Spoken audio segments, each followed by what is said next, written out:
Вчера нямаше стюарди на стадиона в Ловеч. Стюардите не си получават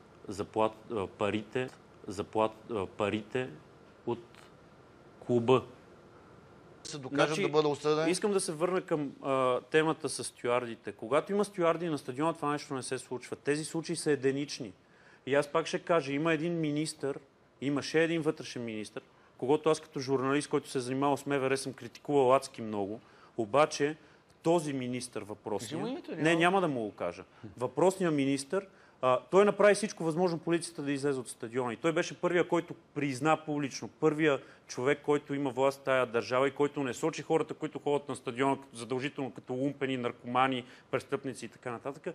Той призна за пръв път този човек, че тази стюардска организация извършва реална дейност. И той каза, откакто работят тия момчета, проблемите с агитката на Левски са най-малки. Каза го след като целият сектор на ЦСКА беше изведен от ГРН. Парите